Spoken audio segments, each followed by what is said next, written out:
Welcome to this video on the evolving landscape of talent acquisition. We are exploring the shift from traditional credentials to a competency-based hiring model, and why many employers are rethinking the value of the modern resume. Traditional resumes are losing their effectiveness. Fortune 100 leaders are finding that institutional prestige and GPA are poor predictors of performance. Organizations are now shifting towards signals that better reflect actual capability and job-relevant skills.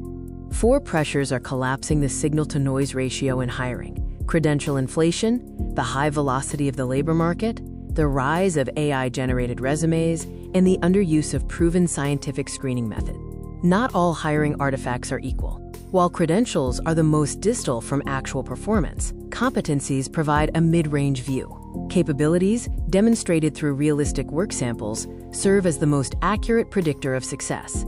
There is a significant gap between scientific evidence and common practice. While work sample tests and structured interviews are highly predictive, they are often overlooked in favor of less reliable methods. The status quo carries heavy costs.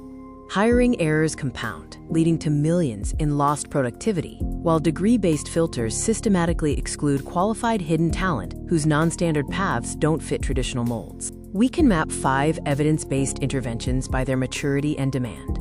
Organizations must be careful not to conflate promising, unproven trends with foundational practices that require higher levels of investment. Foundational change requires unglamorous work. Dropping degree requirements is only the first step. Without robust infrastructure like structured rubrics, question banks, and radar calibration, you risk replacing a weak signal with no signal at all. Scaling these pipelines demands local validation. Whether through continuous skills assessments or earn-and-learn pathways, success depends on integrating real work and clear conversion criteria into your hiring framework.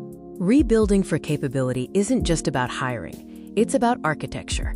You must align succession planning, performance management, and compensation bands around dynamic capabilities, or your systems will continue to behave the same way as before.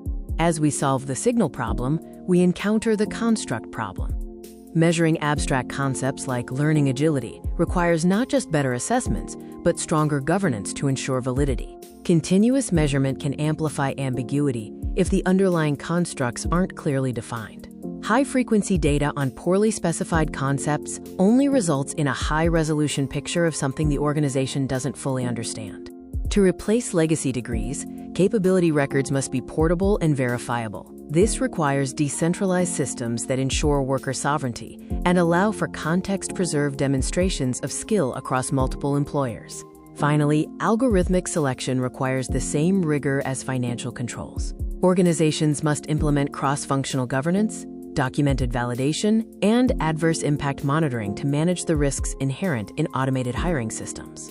Ultimately, the future of work is about letting capability speak for itself. While the credential isn't disappearing, it is no longer enough. The next frontier is building systems that distinguish between AI-augmented workflows and true AI-native skill.